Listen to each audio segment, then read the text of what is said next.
All right.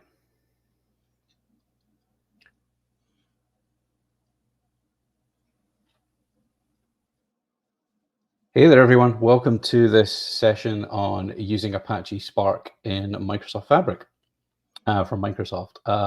My name is Graham Malcolm. I'm a principal content developer at Microsoft, and I'm joined with my colleague James Herring, who is also on my team, and he'll be presenting some of the demos today.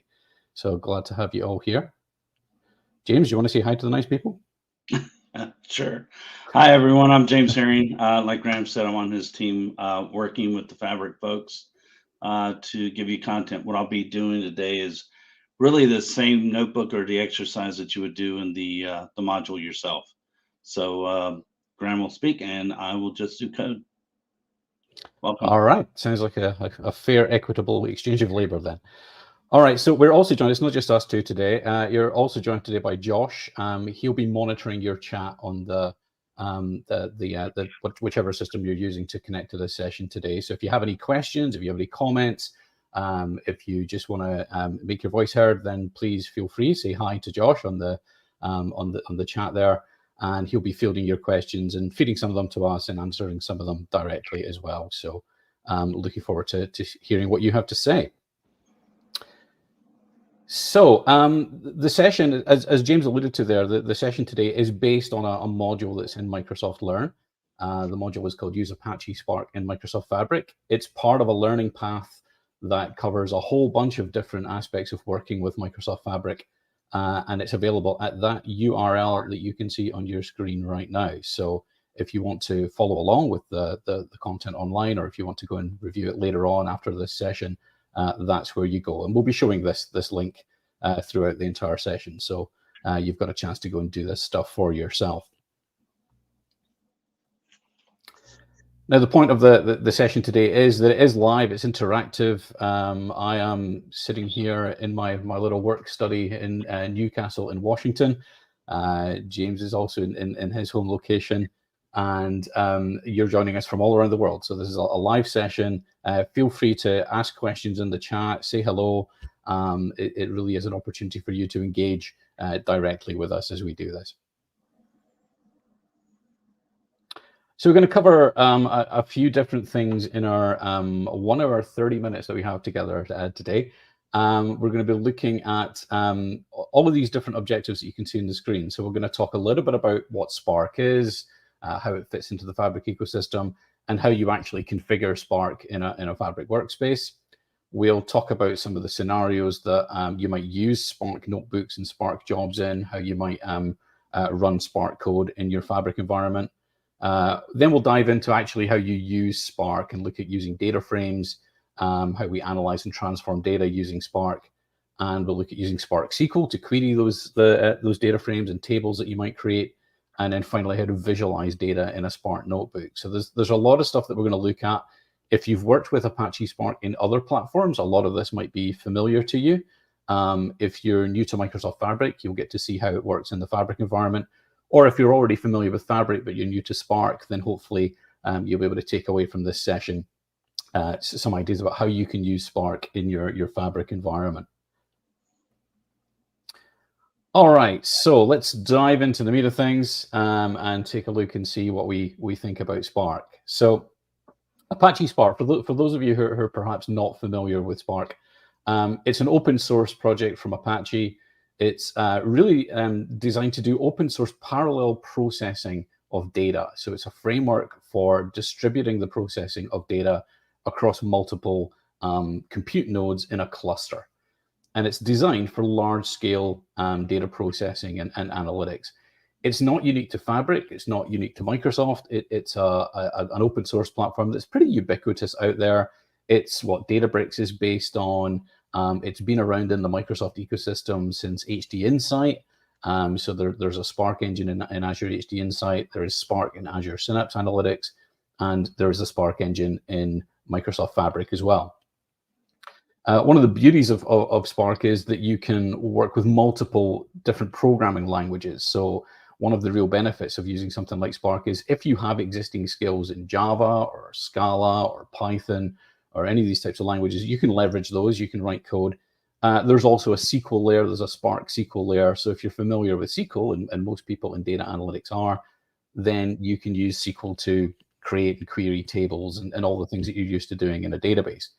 So it does really lend itself to this idea of a data lake house, where you're bringing together all the benefits of kind of unstructured or semi-structured in a data lake, where you're writing code to perhaps clean and manipulate and prepare data for analytics in a medallion architecture. Perhaps you've got that raw data in the bronze layer that you're cleaning up to put into the silver layer or add into tables in the gold layer.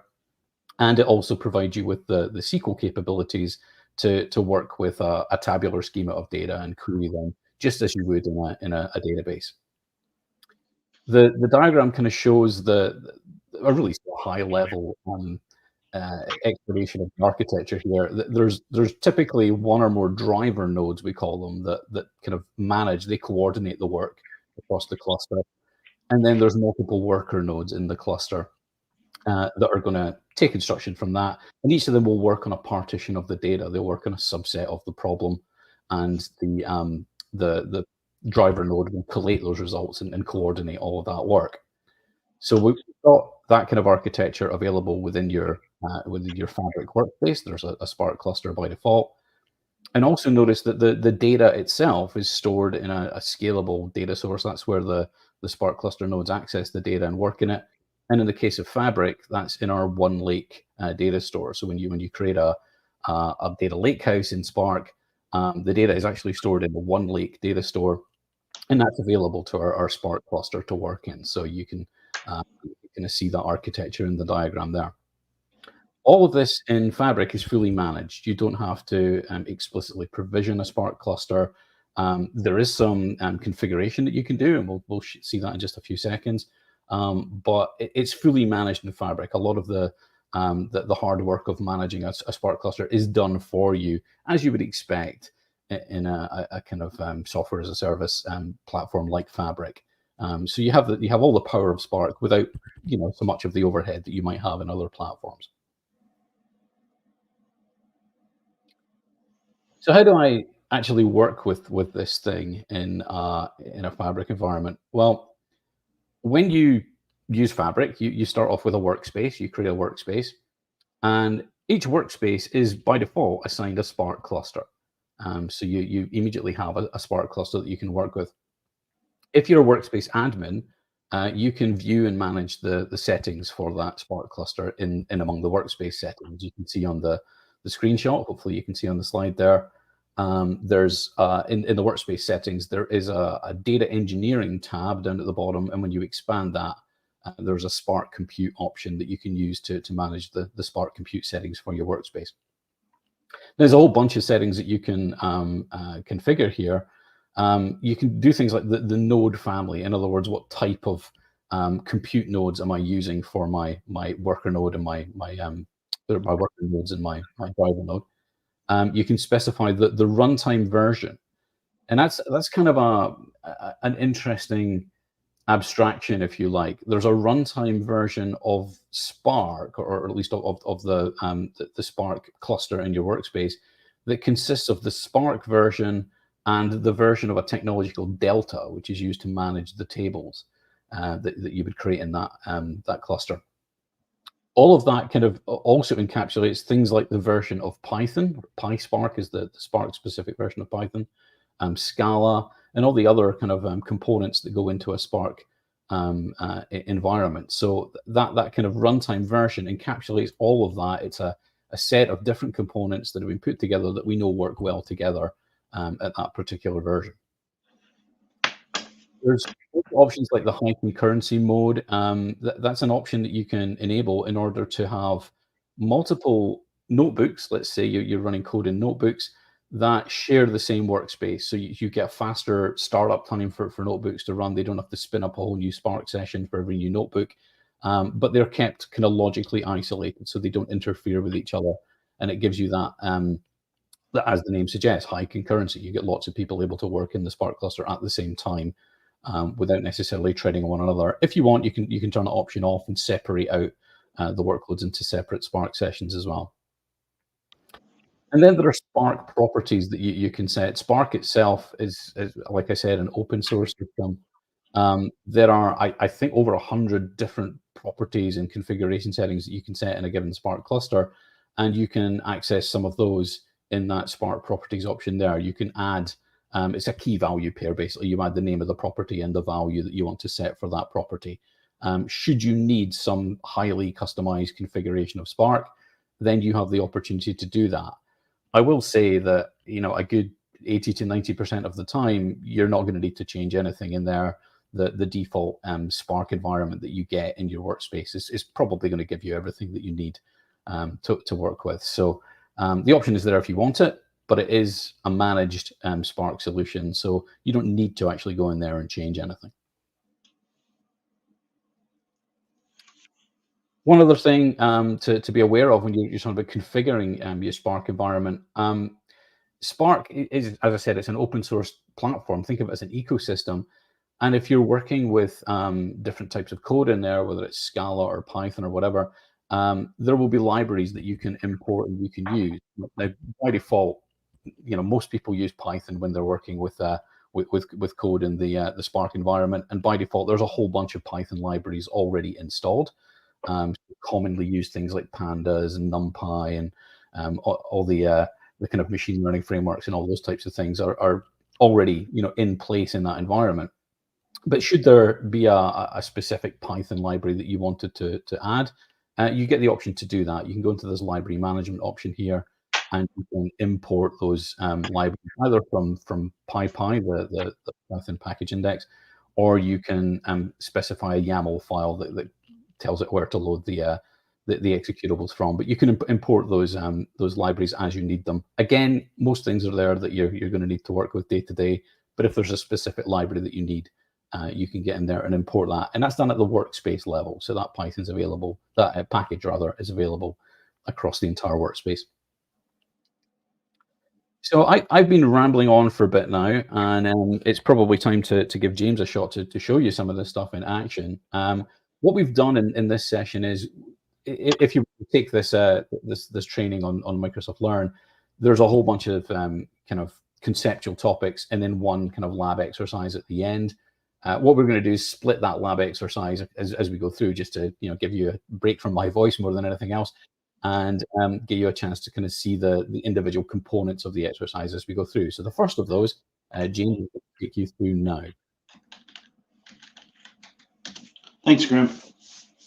So yeah, the first thing that we're going to go through is really kind of the dashboard, and I've already went through a couple of the steps to upload the files, but as a data engineer, I typically will sort through these, but you'll find that if you go to a lot of these different places within the home, you'll be able to see, scroll down, and you'll see any of the workspaces that we've created. So we've created one for this called Learn Fabric. And when we're talking about configuring the workspace, this is where we would set the workspace settings. So if we do Git integration, data engineering, data science, this is where he was talking about the additional compute, where we start have a starter pool, runtime versions. We can add additional nodes. But like he said, this is software as a service. So the idea is that we won't have to manage a lot of this, but in most cases, unless you're an administrator, you won't have access to it anyway. Outside of that, if we go to our Lakehouse, which is the first steps in this lab, it's going to ask you to upload a folder, and that folder is going to contain, it's going to be called orders, and it's going to have these three files, which are called 2019, 2020, and 2021 CSV, which are orders for our demonstration. So the next step that we want to do is simply create a notebook. And with this, we just simply go to Notebook, and we create a new notebook. And it's going to default to using Spark or Python as its default language. And you can see that in the Lakehouse Explorer that we can see the tables, the files, and that includes the folders. I'll note that we have a Markdown language in here, which is really good as well. And I can just simply put some code in here, And So James, why don't we take a look at the slides before we dive into the code and that part oh, of sure. I was demo? just showing the markdown piece. Apologies. Yep. All right. So if we can flip back to the slides. So what James was beginning to show you there is this idea of working with code in Spark, and we've got this option of using a notebook, as you saw. There are actually a couple of ways that we can work with code in Spark, in the Fabric environment rather. So it's worth kind of just being aware of what these two different ways are and how we can use them. So there's the notebook option, and there is also something called a Spark job definition. And really the kind of difference between the two, if we focus on the notebook first of all, as you just saw, and we're going to dive into this in a little more depth here as well, there is this idea of a notebook, and it's an interactive environment for coding and also for notes. So as you saw, there's the option for Markdown. You can add text and graphics and all the kind of rich documentation, if you like, or at least text and collaborative notes in that notebook environment. And you can also interactively run code. The notebook is broken down into multiple cells, and those cells can contain code or Markdown, and then you can run the code in the code cells in there interactively in that notebook environment. It's a great environment for experimenting, exploring data, just kind of getting to know your data and create little visualizations of it, and really to collaborate with other people on that data. The other option you have is this thing called a Spark job definition, which is really the way that in Fabric we would create a non-interactive coding environment. Effectively, it runs a script. So you can upload, it could be a Python script or a Scala script or whatever, and then you can have that script run at a scheduled time. So you don't have to interactively, execute the code. You could get it to run as part of a pipeline, for example. So we might, ingest some data from some external source and then run a script to clean up that data before we do anything with it, or just run a script on a regular interval that ingests some data and does some data processing. So you've got both of those options. We're going to focus on notebooks because that's probably the most common scenario, and it allows us to kind of see what's happening and show the various steps of working with the data. But don't forget, you've also got this option of a Spark job definition that we can use to run scripts non-interactively. Now, one of the things that you're going to want to do when you run code is obviously work with data. So here's a fairly simple example. We've got some data. Let's say we've got a text file that has some product data in it in this case. So we've got at the top there, we can see a comma separated value as a CSV file. The first row of the data, the first line in the text file is the names of the columns. And then we have a row for each record of data that we've got for each product, in other words. And what we're going to do is we want to read that into something that we can use to manipulate the data. And the construct that we use predominantly in Spark, and not exclusively, but predominantly, is a thing called a data frame. And so we load that data in the data frame. In this case, it's CSV file, so we're loading it in. And you can actually see in that middle piece of code there, the code that loads that data in. It's just one line of code. There's a weird little kind of thing with a couple of percentage signs in front of that. It's called a magic. And you'll see these when you're working with notebooks. And a magic just tells the notebook environment what language we're planning to use for this cell. So I could mix and match languages throughout the notebook and use different languages. In this case, I'm telling it this cell is going to use PySpark, which is a Spark-specific variant of Python. And it's going to then run that code as if it were, well, it's going to run that code as Python. We didn't actually need to do that. In most cases, Python is the default anyway. PySpark is the default language for most notebooks. So we didn't have to do that. And there is actually, in the user interface in notebooks, you can select the language from a drop-down list as well. But you will quite often see these magics. So it's useful just to be aware of what that is. And then the actual code line is creating a data frame by using the Spark read library. It's got a load method, and then we pass it the path of the file that we want to load. In this case, we've got a products.csv file. We tell it the format of the file. In this case, it's CSV. And we tell it that file has a header. And that creates this tabular structure that we can then work with in our Python code. We can start manipulating the data in that kind of table of data, that data frame. Now, that's one way of doing it. There is actually another option to think about as well. And that is, what if, for example, the file doesn't have that first row. It doesn't have the column names in it. Or maybe the data in the file is ambiguous. The data type is ambiguous. You're not sure. Sometimes it's a number, sometimes it's a string, sometimes it's an integer number, sometimes it's a floating number. How can I have a little more control over the schema that I load the data into? And the answer is you can define the schema. You can explicitly define a schema. In this case, we're defining it as a thing called a struct. And that struct lists out the fields that I've got in my data. So the field names are all there, and the data types of those fields is listed.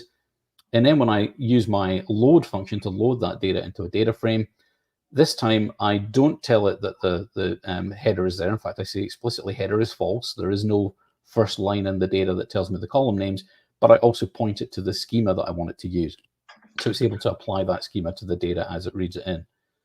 So a couple of variants there. If you're working with delimited text, that's a couple of ways that you might think about loading data into a Spark data frame.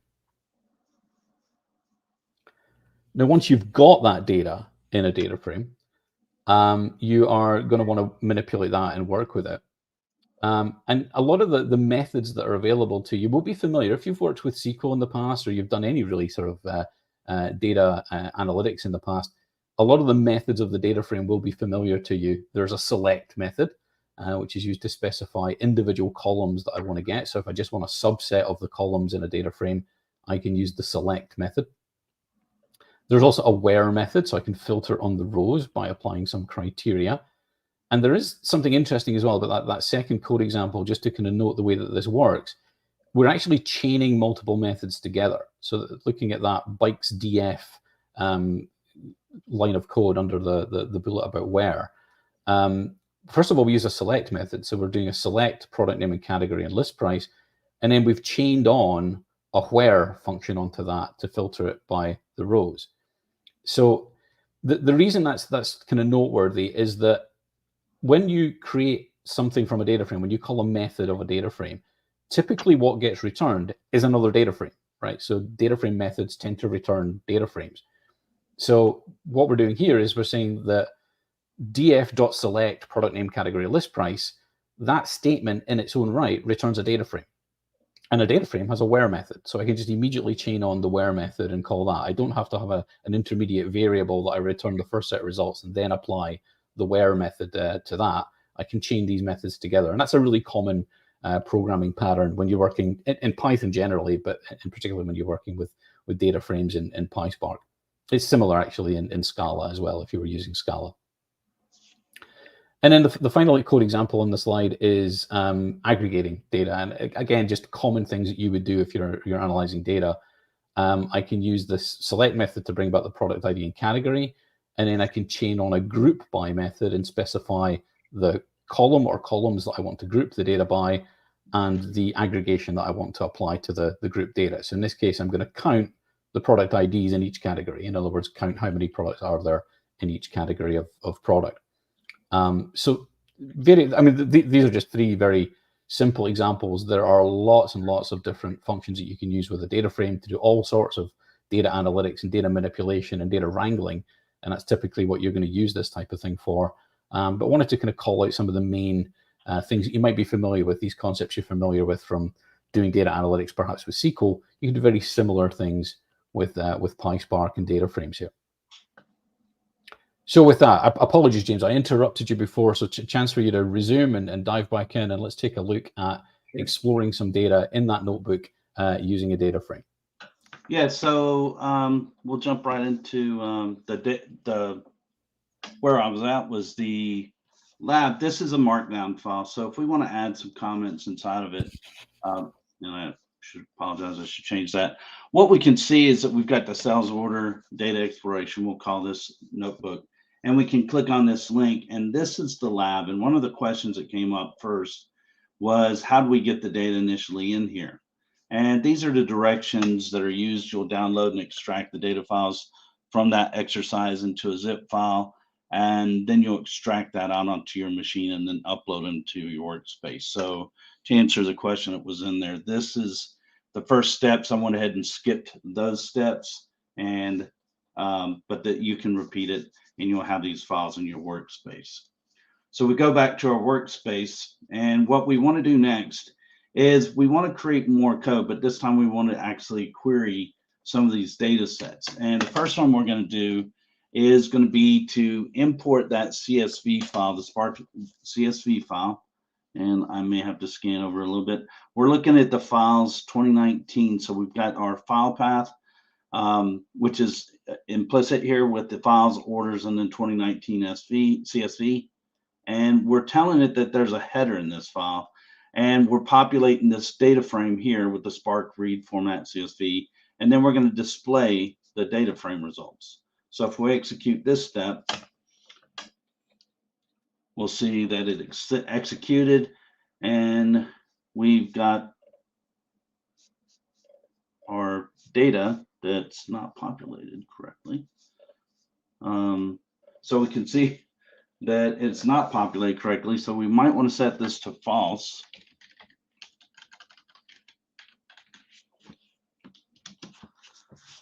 And execute this again. And then we can see that it does an index for the order, the record number, and then it's going to assign values to it. This gets us to where Graham was talking about. We can create a format file since it wasn't actually included for us. And that is going to look something just like what he showed. We're going to have these structures where we're going to have a schema. We're going to define the structure field name, and then we're going to have the structure data type that we're expecting. And then we're going to actually take that same existing data frame that we populated, and we're going to read that with that schema bound to it. So if we look in here, we can see we've named it order schema right here. And in our read, Spark read, we've got the schema defined as order schema, and we're going to read from that same file. So now we should see actual orders in here. Now, the way I execute sometimes is to hit Shift Enter, which will generate a new code field for me. But you can simply press the Run Cell button, and you'll be able to see that now we've got index defined, which is part of it. Then we've got our sales order number, sales order line number, and all of our data types are properly structured. And this is a very common thing. One thing I would note as well is a lot of people like to maybe take these script files and maybe copy them into Word or something like that. And the only thing I would caution is that I recommend that you always type this code to help when you're new to it, to help build a little bit of muscle memory on it. And one of the problems you'll see may have to do with the ANSI characters that may come back if you copy and paste, is that these quotes over these may be a little bit unacceptable to the Python when you run it later. So be cognizant of that if that's the approach you take. Now to add a new cell, we can just simply add code onto here. And the next thing that we're going to do is what we've already done, which is we can just simply do a display df. And this is going to just simply show us the data frame. Now, this data frame is mutually exclusive from the data that we originally sorted it from. So anything that we do to this data frame is not impacting that orders 2019 CSV file. So we can manipulate it as much as we want, and our data is still safe and secure within that Lakehouse, or one lake, I should say.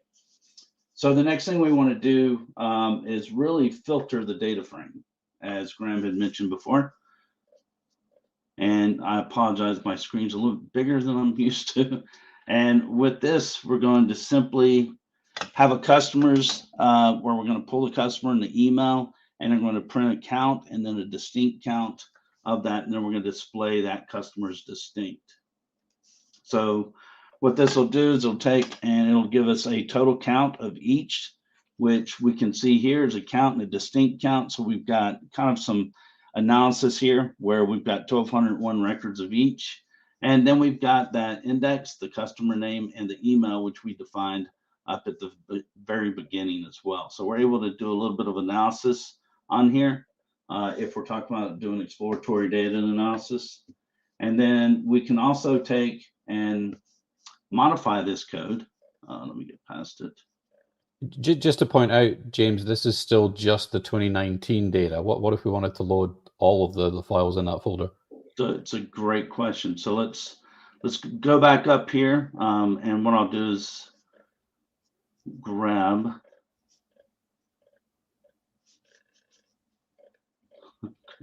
a piece of code here, where I'm querying it.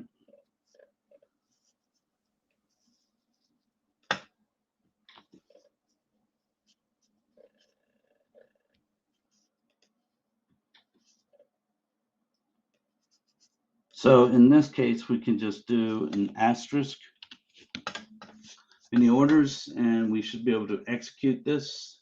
And we'll go ahead and hit Shift Enter.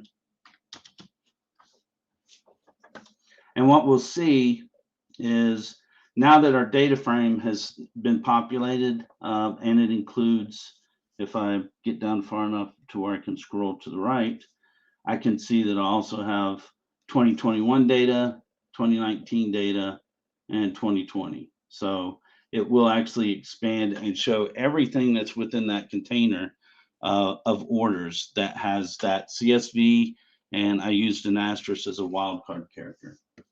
And great question, Graham. Now, next, we're talking about a little bit of modifying the code to where we can look at some distincts and some more counts. Get back down to the bottom. I realize how difficult that is when it's so big.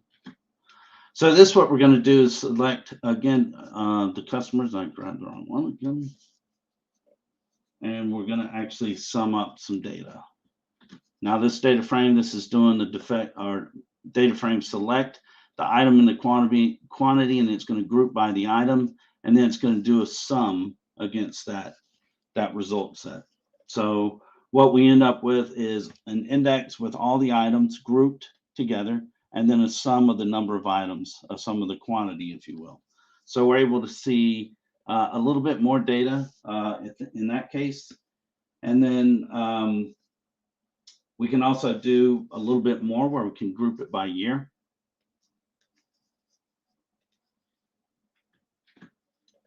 And what here we're going to do is we're going to select the column by order and year, and then we're going to group by it and then do a count and display those cells as well. Sales, S-A-L-E-S. So we can see by the year that we've increased our sales, our total sales each year after that. Now we can talk about some transformation where we can enter more code in here and start to transform our data. So it's commented well within the lab. You can see we can create year and month columns. We can create new first name and last name fields, filter and reorder columns. And then we can display the first 5 records. So you can see this DF, and then it's got a limit of 5. If we want to change this to 10, we can change it to 10 or 100, whatever we need to do. And to execute this, we just, again, press the execute button. Since the Spark engine's running quickly or up and running, it's going to run very quickly. And we can see we've got an index with the sales order number, the order line, the order date, the year, month, and then we've got our information for each one of the orders, the unit price, and any tax collected on that. So you're actually deriving new columns there. I mean, that's the interesting thing to me, that we started with a date column, but you've derived a year and a month from that. So you're able to create new columns effectively from existing columns. Yeah, absolutely. I mean, that's, you know, part of when we talk about the exploratory data analysis, we're going to create new columns with that as well. And hopefully we come up with a good cleansed data set where we hand to our data scientists or even our data analysts where they can have these pristine data sources to make reports off of. So this could be the data analyst role that's doing it. It could be the data engineer, or it could be just a SME that's learning how to do it in notebooks. But yes, we can derive new columns, and this never impacts that original source file or those source files in that directory. Awesome. And then one more thing we're going to do real quick is we're going to take this and we're going to create again, sorry, James, just before you do that, we have a slide on that. So if we switch to the slides, we'll come back to that. Yep. Yep.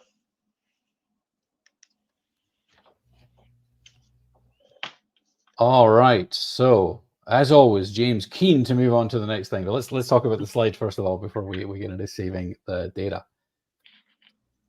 So we've seen in some of those examples that you can obviously load your data into a data frame. You can then use the methods of the data frame to explore the data that's in those files, to manipulate, to summarize, to derive new columns, to do all the kinds of things that you would typically do if you were preparing data for analytics. You're effectively cleaning it up.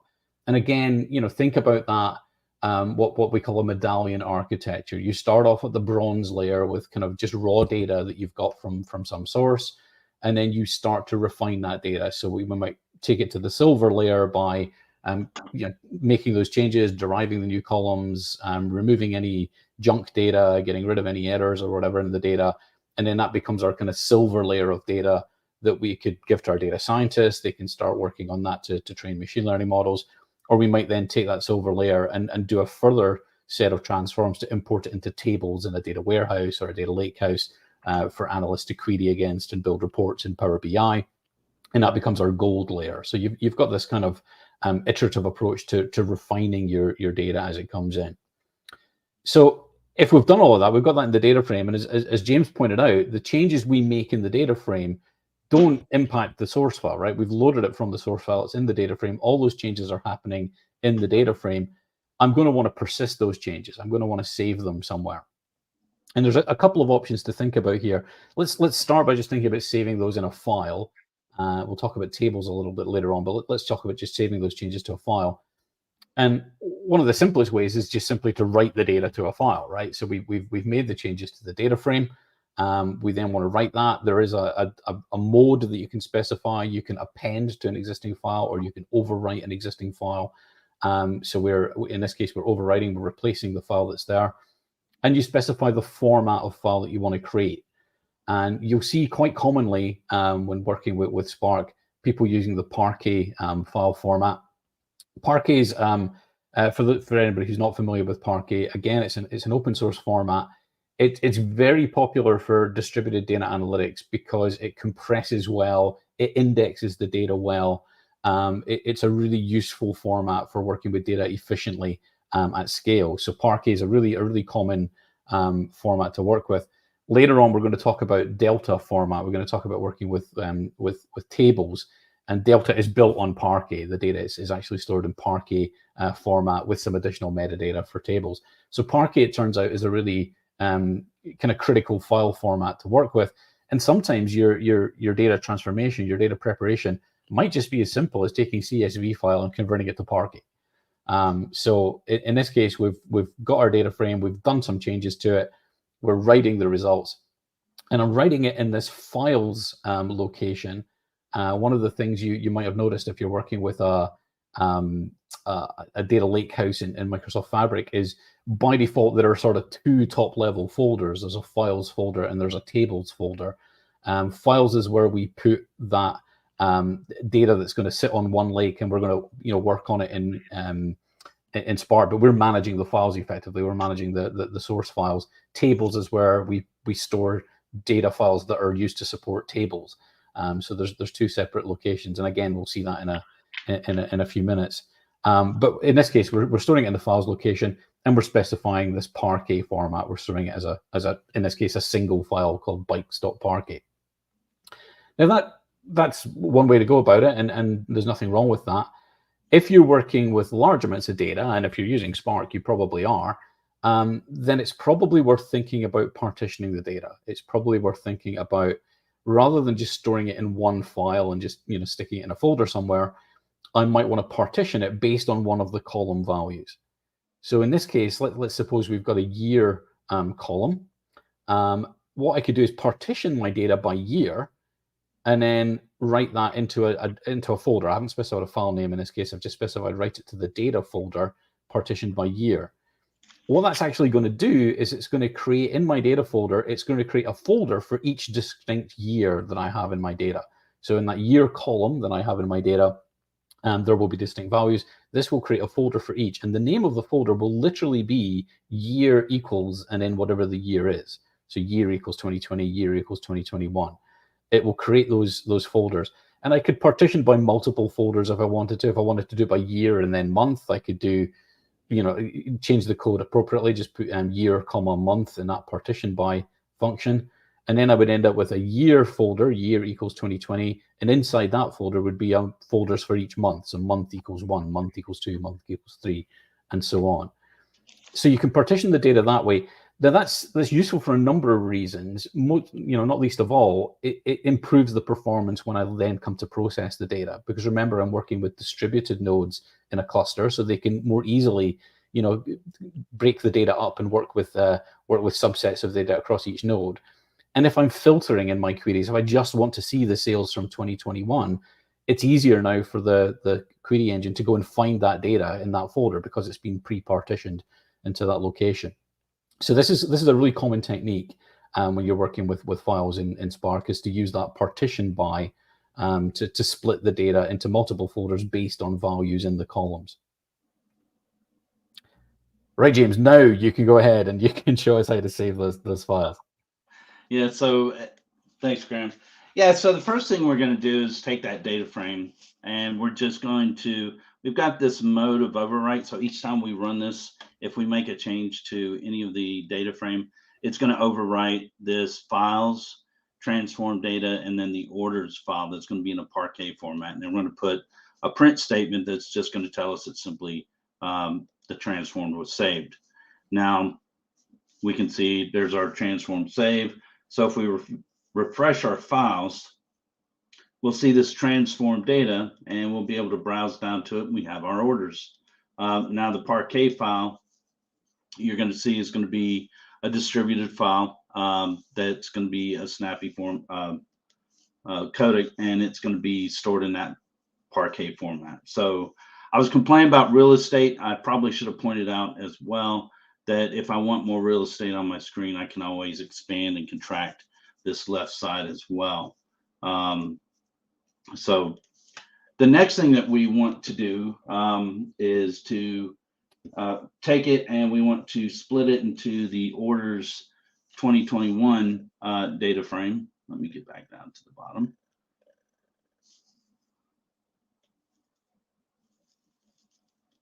You can see this has quite a bit of code that you can run inside of here.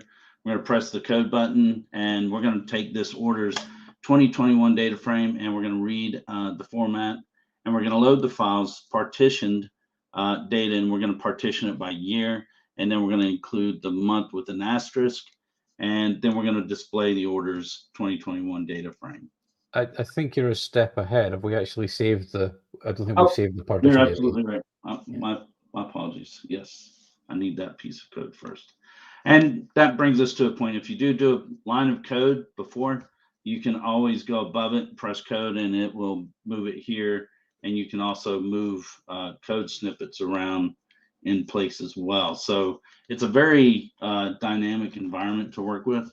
So here's the piece I wanted to do, was actually to write the partition by the year and the month.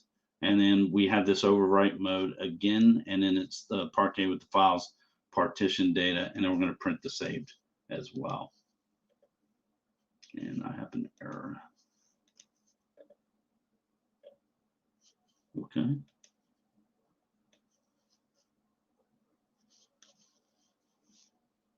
I'm not sure what I did there.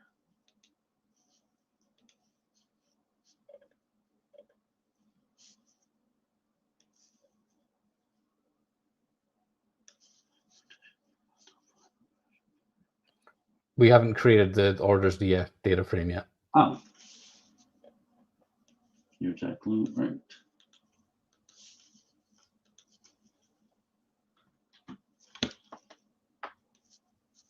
Yeah.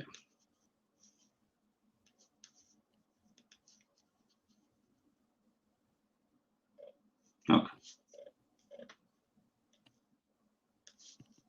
Now we should be able to write this. It's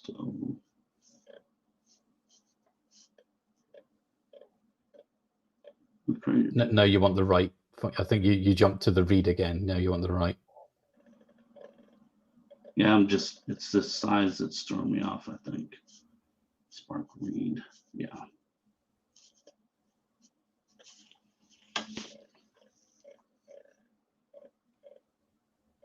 Right. You've skipped past the code. So go up. The one before that. Or does df dot right? There you go. That's what I thought.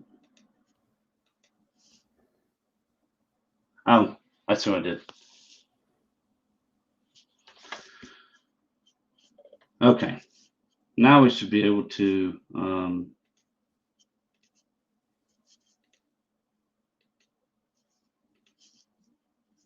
we've got our transformed and our partition data. And then what we want to do. Just expand the partition. Can we see the folders that it created? Yeah. We've got each year broken down. And if we expand a month, we can see the months that make up each one. So it's only going to include months that were actually there. Mm-hmm. And if we click on one of the months, we can see month 4, and we can see the partition by that.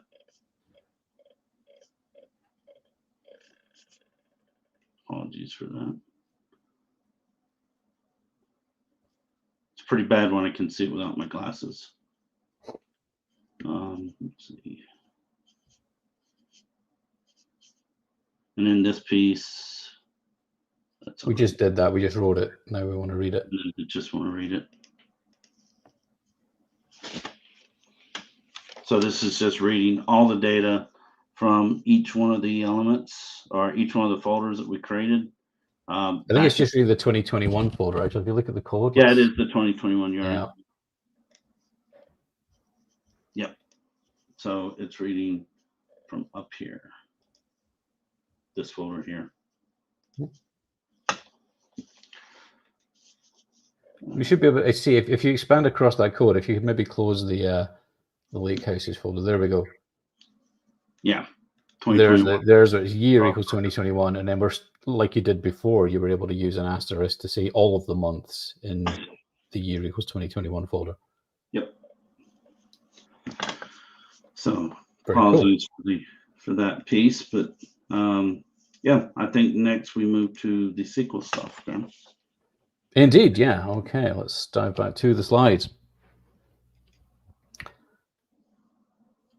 So up till now, we've worked primarily with files, and there's nothing wrong with that. I think a lot of data analytics and data lakes is literally just done with files and using Spark to work with data frames and then save those results as files. And as you saw, we can partition them. We can do all sorts of interesting data analytics there.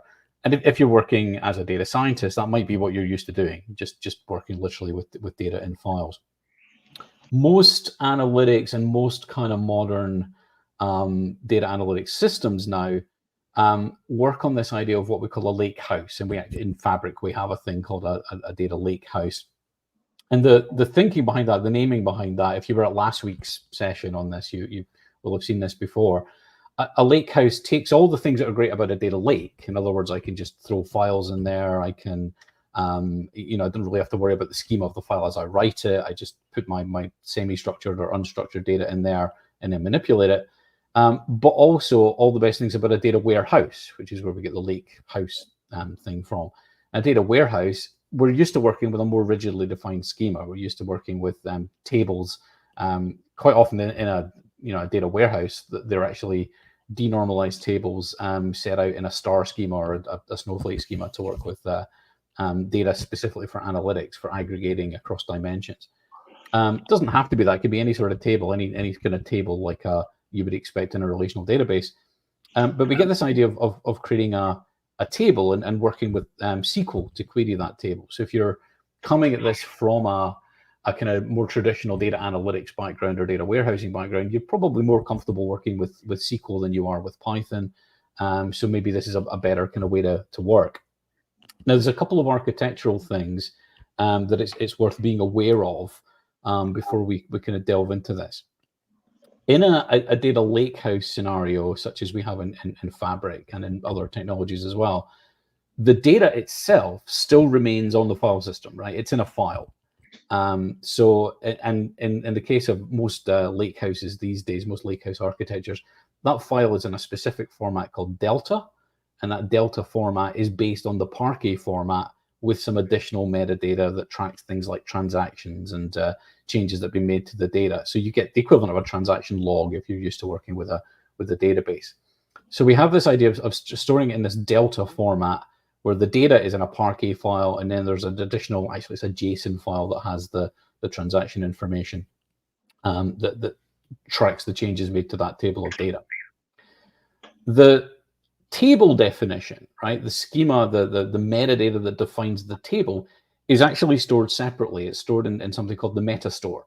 So in your Spark environment, you have this meta store that stores details of the database schemas and tables that you have defined. And those tables, those table definitions, point to the location on disk, point to the folder where the files containing the data for that table are actually stored. So you've got this kind of hybrid best of both worlds approach where you've got the schema for the tables defined. So you have a kind of rigorously defined schema for your database, but the data is stored in files, and you can manage those files separately from the table. You can manage them independently. So bear that in mind as we go through this, because that's going to make some sense when we talk about different types of tables. Now, one of the things we can do is we can create a view. If you've worked with views in databases before, this is slightly different. A view in a database usually is kind of a subset of data that's already in tables, right? It's a select statement that brings in data from one or more underlying tables. In the data lake world, in this kind of Lakehouse Spark SQL world, a view is basically a temporary structure. It's a temporary object in the meta store that sits on top of a file. And then when the session ends, the view goes away. We lose the view. So think of it as almost being like a temporary table rather than a view in database terms. But we can create these temp views from a data frame. There's a method called create or replace temp view. You just give it a name. And what will actually happen under the covers is in the meta store, we'll get this definition, the schema for the view, and the data will be stored in a Parquet file in that tables folder that we've got for the in our Lakehouse, but that will all be got rid of at the end of the session. It's all temporary. If you want to save it permanently, you actually use this save as table option. So we specify the format, in this case delta. You can store tables in other formats. I would say that when you're working with a Lakehouse in Fabric, you're pretty much always going to use the delta format. That's sort of what's expected in the Fabric environment. So you save your data in delta format, and you save it as a table, giving it a name. So in this case, we're saving it as products. And again, what's going to happen is the table definition is defined in the meta store.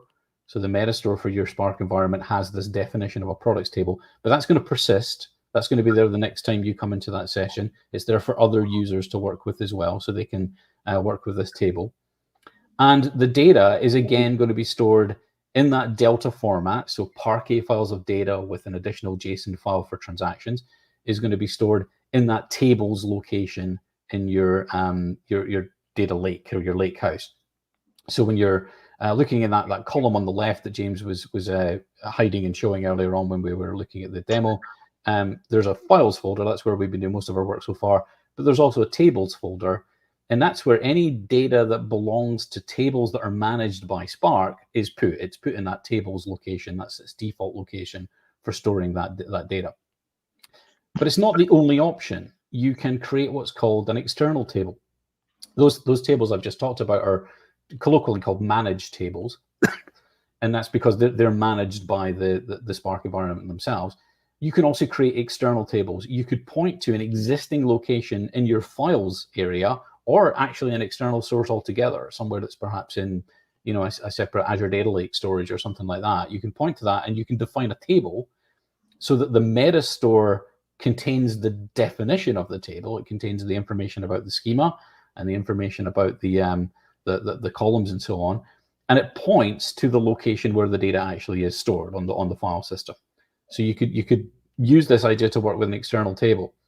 Now, functionally, when you're querying these tables, when you're building reports and all that type of thing, it's pretty much the same, right? You're creating a table just the same as you create any table. You don't really care where the data is physically stored.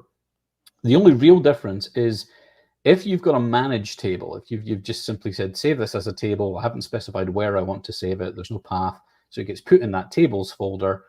If you then were to drop the table, right, okay, get rid of the products table, it would also delete the files, right? It would delete the data files that go with the table. If you have an external table, it won't do that. It will drop the definition from the meta store. It will drop the table definition, so the table doesn't exist in the database anymore, but the files remain on the file system. The files remain where they were, untouched. So you can use that technique to create a table that you're going to use for a period of time for reporting or whatever, and then when you're finished with it, you can drop the table but leave the files where they are. Or you could create a table on a location that already contains the files and use the table to work against that data. And then when you're finished with the table, you can drop the table without affecting the files that were already there. So a couple of options when you save a data frame as a table. One is to save it as a managed table. You don't specify a path. And then the life of that data, those files that the data is actually stored in, is managed by the Spark environment, and it's tied more closely to the table in the meta store. Or you can create an external table, in which case you've got a certain amount of decoupling from the data. You can drop the table definition from the meta store without impacting the data files where that data is stored.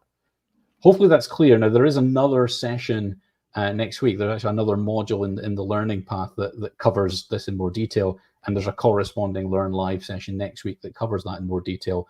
But I want you to have that in your head when you're thinking about tables in Spark, that there are these two different flavors of a managed table where both the metadata that defines the table and the data is managed by Spark, and then an external table where the metadata is managed by Spark, but the files are managed separately by you. Okay, so now that we've kind of understood something about the architecture of these tables that we're going to work with, how do I actually work with them? And there's a couple of ways. We've used this Spark SQL API. Now, we've actually already been using the Spark SQL API, if I'm completely honest, because the data frame itself is defined as part of the Spark SQL API, and that's why the methods that it uses, are kind of like SQL keywords, like select and where and group by and so on. Excuse me. But we also have this ability to actually use SQL syntax, SQL language, embedded within other code. So if I'm writing it, for example, this example is PySpark, the Spark variant of Python. The same is true of Scala as well. You've got this spark.sql method that's available to you. And then within that, you can put any string of ANSI SQL that you like. It's a SQL, standard SQL syntax that's used to query a table. So as long as I've defined that table is defined in the meta store, then I can just have a select statement like this, where I'm selecting the product ID, the product name, and the price from the products table, where the category is in a list of categories. In this case, it's in road bikes and mountain bikes. So you can continue to work in Python, is what I'm saying, but within that Python, you could have SQL expressions. If you didn't want to do that, if you're working in a notebook and you decide, actually, I just want to work in SQL, I don't want to have to mess around with methods in Python, I don't want to have to use that library, you can do that as well. And I mentioned earlier on, this is kind of why I mentioned it, I talked about that magic. In this case, there's a magic for SQL. I can say, hey, this cell in my notebook doesn't contain Python code, it contains SQL code. So I want you to run it as SQL. And then just simply put the SQL code that you want to run. And in this case, it's a select statement that groups it by category and orders it by category. So you could, if you prefer to work in SQL and you want to have that SQL natively in the notebook, you can absolutely do that. That's an option. And the results will just simply be displayed inline in the notebook, like we've seen with the display method for the data frame. So you've got these two options. I can use SQL embedded within my Python or Scala or whatever code I happen to be using, or I can directly use natively SQL syntax in my notebook environment and run that. There is actually in the data lakehouse environment in Fabric, one of the things that gets created, and you'll see this if you go through the lab, you'll see this happen. There's a SQL endpoint that's created as well, which enables anybody to connect to that endpoint just as if it were like a SQL server. It's effectively just a connection point for connecting to a database that would then let you run native SQL code against these tables that you've defined. So that you might have used Python to create the tables themselves are managed by Spark, but you can still query them through the SQL endpoint. You can't update them, but you can query them through that SQL endpoint and just as if it were a SQL Server database or something like that. So there is definitely this very strong support for using SQL against tables that you've defined in your Spark environment, even if you're not comfortable writing Python code, or you're not, even if you're not working within a notebook, you can connect from any SQL client and query those tables as well. All right, James, you're back on again, and now it's time to take a look at using some SQL. Okay, we don't have too much here. One thing I wanted to mention, you've seen me struggling to get through some of these results because they can be so long. And one of the things you can do with the results after they've executed, you can just say clear output, and that'll kind of reset it. And it gives you a kind of a full notebook, whether it has Markdown or Python or some of the SQL we're getting ready to do. So the first thing I want to do is create a new line of code, and I'm going to create a table in a Delta format, and it's going to be saved as the sales orders from that data frame. And then we're going to describe that, the extended elements of that sales order table.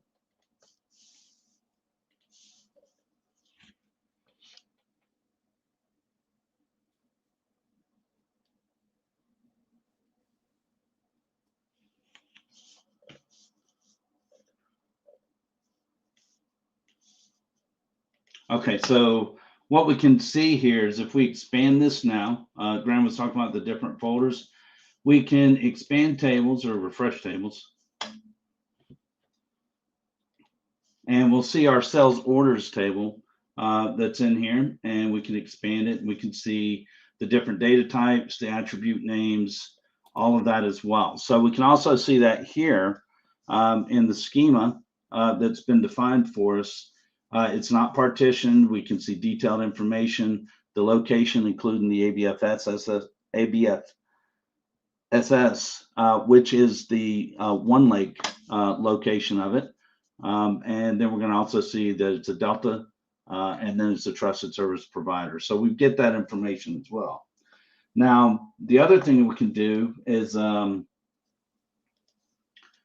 we can add some additional code, and we can select from our Lakehouse or Lakehouse sales orders and limit it to 1,000. Not sure. Our Lakehouse is just simply called Learn Fabric.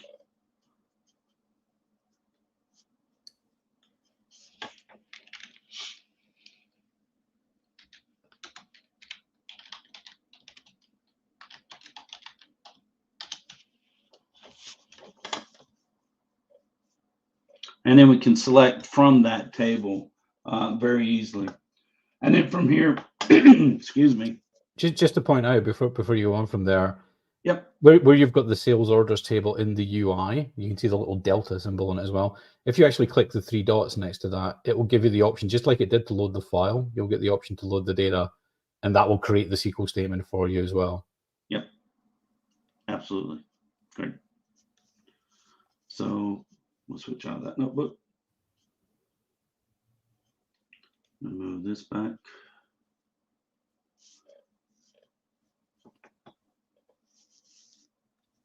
So you can delete a cell by doing this.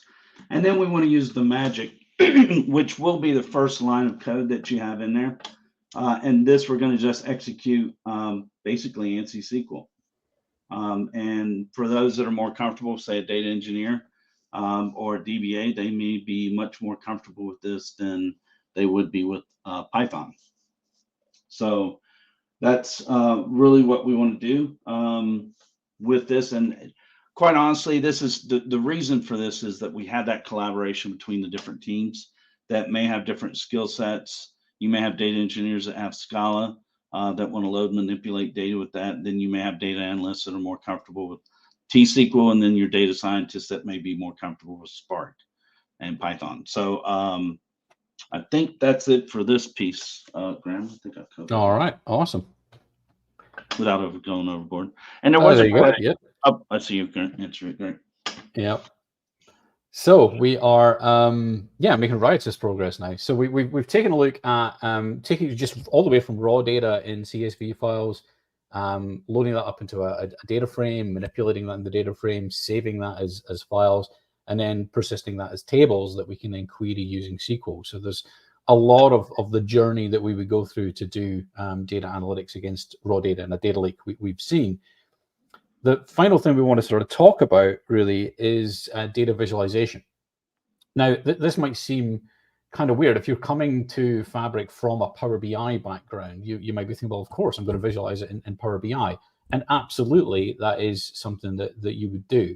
So if the whole purpose of all of this was, hey, we've got our data that we've got into our bronze layer, we've done some cleaning of that, we've maybe got it in a silver layer where a data scientist is going to create some machine learning models from it. We've loaded it into tables as part of our gold layer, so now we can do reporting and analytics off those tables.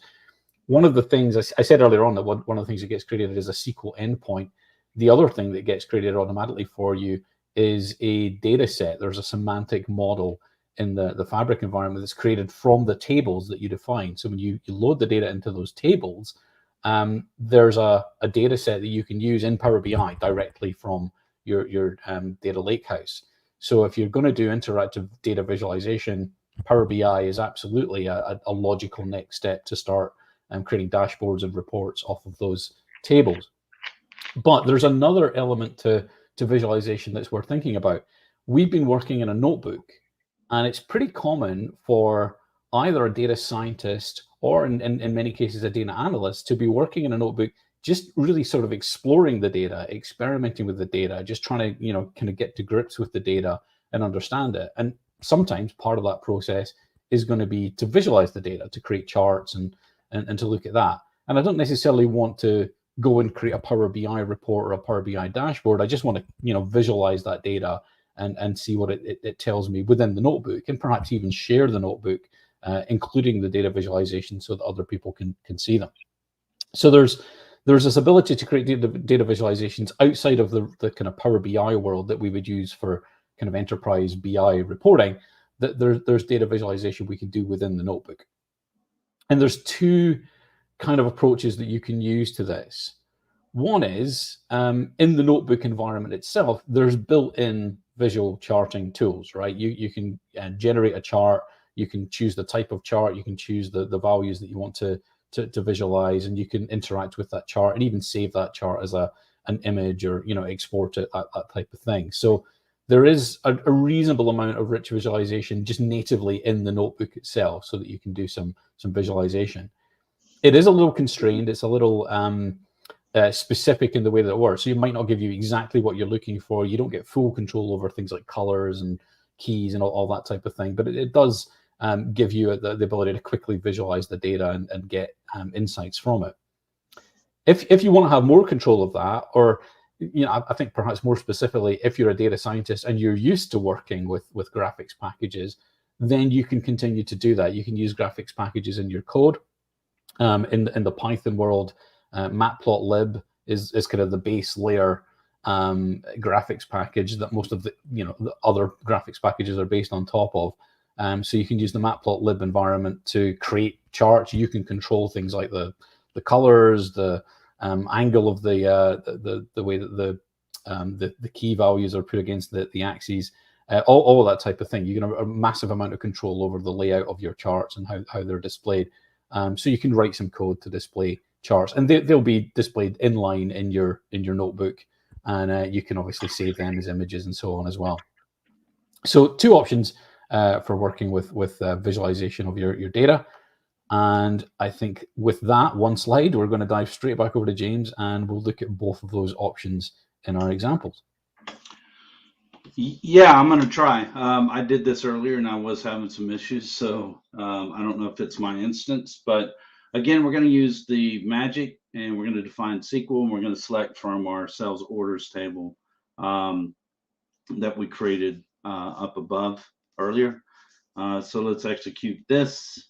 And with our results, we should see a new tab that says chart. And if I click the chart, this is interesting. Yeah, same error I was getting earlier. And I'm not sure. Is it because we've changed things like the size of the screen and the fonts in order to? It might be. Project. Let me try to go down to. Just try setting it to 100. Yeah.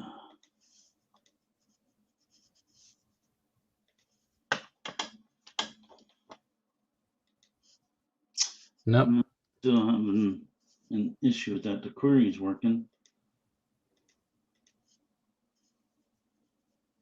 Minified React error number 300. So it looks like a React JS error. Interesting. Yeah. What's your resolution at now? 125. Try it at 100 just for. I think this is that, but let's try it anyway. Yeah. So let's give it a shot.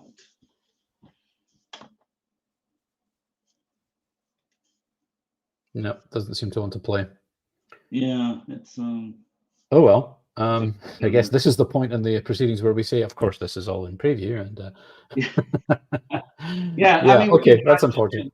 We can try a different query, and maybe we'll have some luck.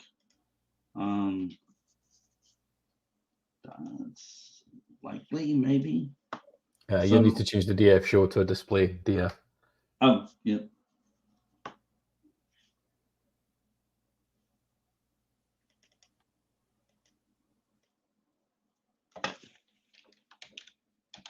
No, it would be display DF Spark.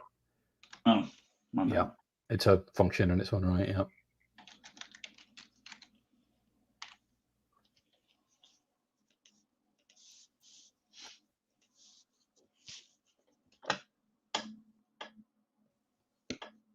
It does not like that.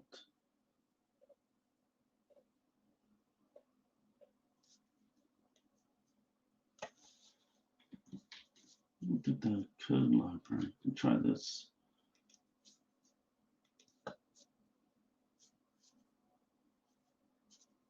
And then from here, try pandas.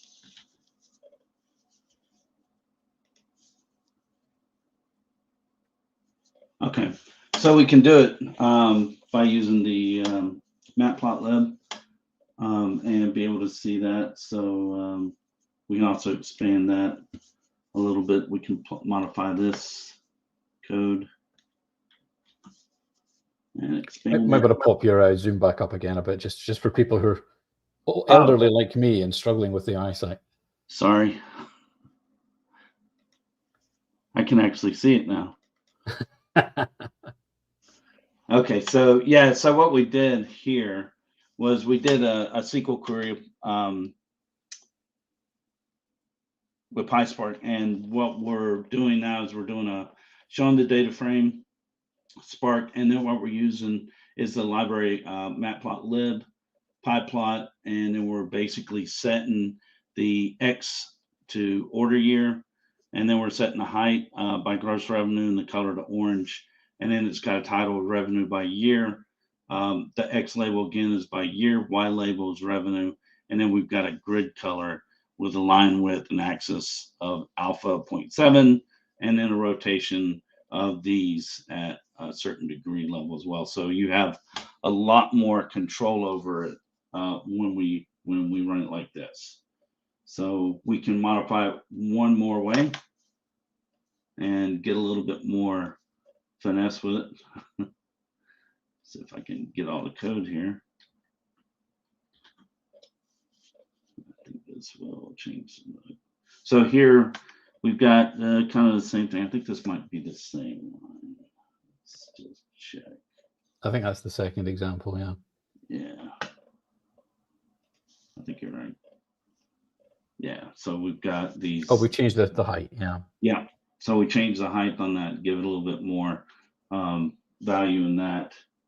And then we can change the shape and the size as well. So this is going to change some of the subplots. And I think it's worth pointing out this idea of a fig, the figure. In map, for those of you who haven't worked with matplotlib before, it's probably worth being aware that there's this concept of a figure, which you can think of as being a graphic, and that's created automatically for you. If you don't specify a figure, it creates a fig, and then the plot is inside the fig. If you want to add multiple plots, subplots into a figure, then you can explicitly create the figure and the axes within that figure, and then create multiple plots, which is what we've done here. We've got one bar chart and one pie chart. Yep. And did you want me to cover the Seaborn? Yeah, sure. Let's look at Seaborn. Okay. Hopefully we have notice this there. So here we've got plot CLF, and then we're going to create a bar chart with Seaborn. And again, just to explain while that's running, Seaborn is a different graphics library. It's actually built on top of Matplotlib. It's commonly used by data scientists because it has a lot of great functionality for statistical data visualizations. But you can also, as you can see here, you can also use it for just regular, just charts like bar charts and so on. Yep. And then we can expand this a little bit more. We're setting a theme style with a white grid. And again, X and Y values. And then our data is the DF cells data frame. And so we've got a little bit lighter pastelish kind of background, but we can see our gross revenue up here, order year, and then we've got some lines that measure that as well. And then we can do it also with a more consistent color theme format. So just executing this, and this is going to give us a nice little line chart inside of it. And not really sure what happened with the SQL because that's typically one of the more easier ones to do, because when you do actually execute the SQL, you're given a number of options where you can define what the key is and what values you want to have as your accesses, and whether you want to sum it or aggregate it. But it is in the lab that has been shared, and hopefully it was just a snafu that's running during today. So, but these plots are used. I would say data scientists tend to use them a lot more than a data engineer, although they may have some requirements to analyze it as well. So back to you, Graham. All right.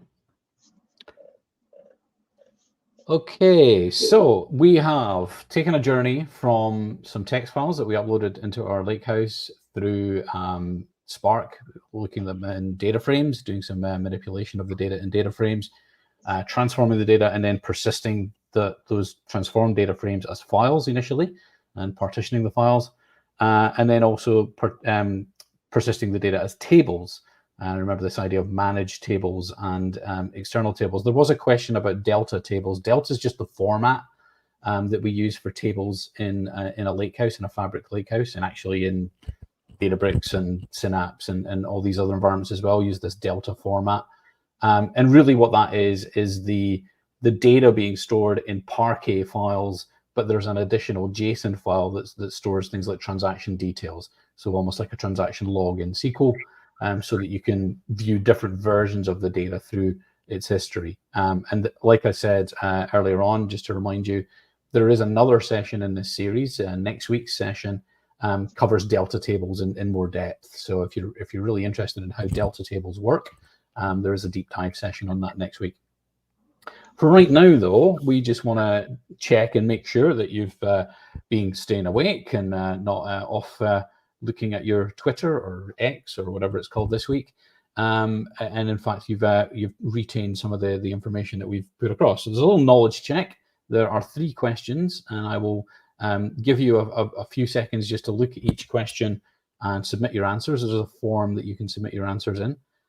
So the first question, multiple choice, you can see highlighted down there. That's the location to go to enter your results, or you can use the QR code there to bring it up.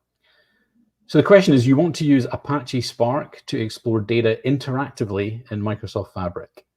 What should you create? So we're interactively exploring data in Spark. What should I create? I'll give you a few seconds to think about that. Is it a Spark job definition? Is it a data factory pipeline? Or is it a notebook?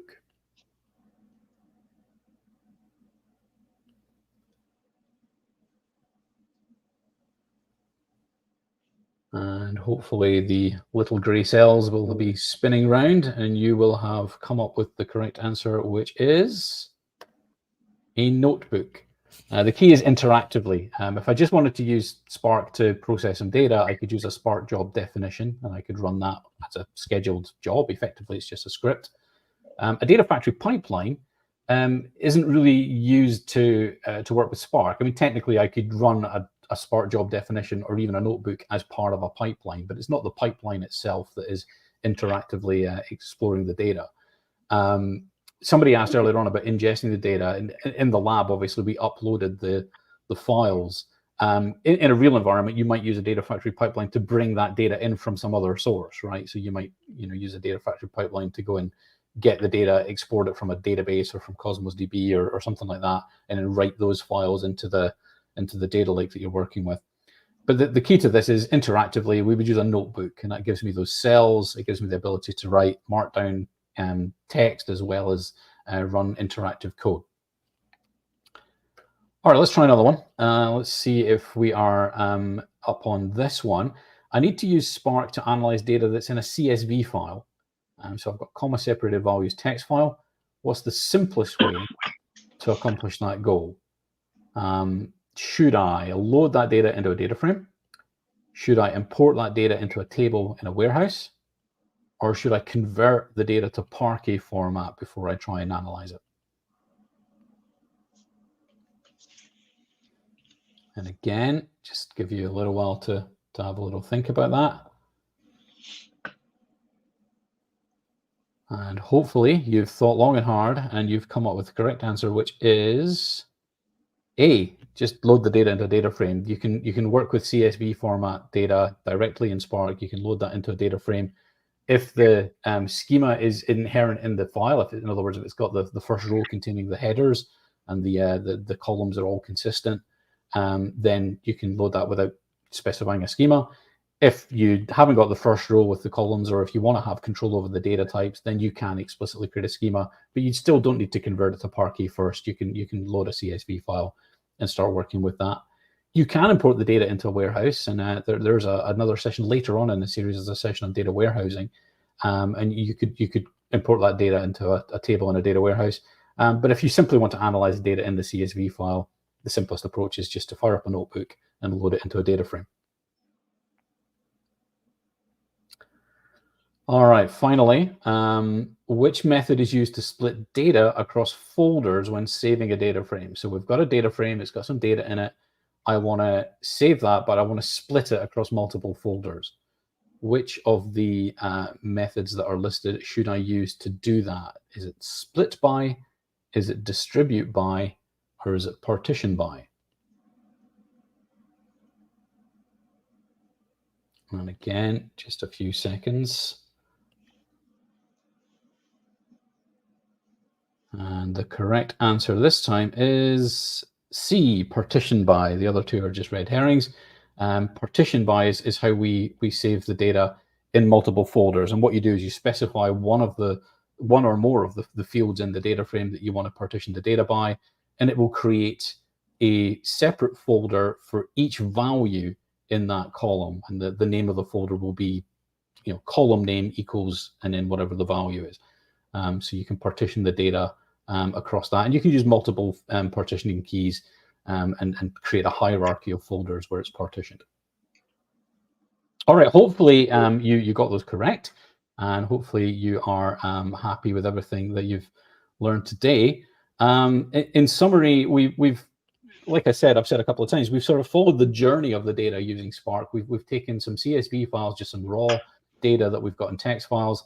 We've uploaded that into our Lakehouse. We could have ingested it using a pipeline or a data flow or something like that, but we've got it as files in our data Lakehouse. We've then used a Spark notebook to load that data into a data frame, to explore it, to just query it and analyze it, and then to do some aggregations and some filtering and just generally tidy it up a little bit. Then we've persisted that as files. We've saved it. We've partitioned it as we've saved it. And then we've looked at loading it into tables. And those tables are delta tables, is typically what we work with in a Lakehouse. And we were able to run SQL queries against those tables to query them, just as you would table in a regular database that you might be used to. And then finally, we looked at some options for visualizing that data in notebooks as you analyze it. So I hope you've enjoyed our little journey. The goal that we were trying to get here was to cover these kind of learning objectives So you should have learned a little bit about how to configure Spark in a Fabric workspace. You don't really have to do a lot of configuration. It is a managed service within Fabric, and the defaults pretty much give you what you need, but you can go in there and make some custom configuration options to Spark in your Fabric environment. We've identified that this options for using Spark notebooks versus Spark jobs. So notebooks give you that interactive experience where I can work with the data, I can collaborate, I can share notes in my notebook as well as the interactive code. And Spark jobs, where I might create a script and have that job run as a scheduled event, or just to do something unattended.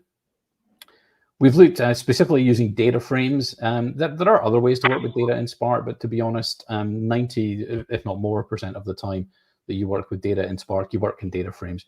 And that structure is consistent across all the language. We focused on PySpark and SQL today, but the same thing is true if you use Scala or Java. You've got the same kind of structures to work with. So we've used that to analyze and transform some data. And then we've looked at using Spark SQL to query the data in tables and views, and finally how to visualize data. So hopefully you've taken away from all of this. If you were new to Spark, hopefully this has given you something that you want to dig back into and maybe go through the module yourself and try for yourself.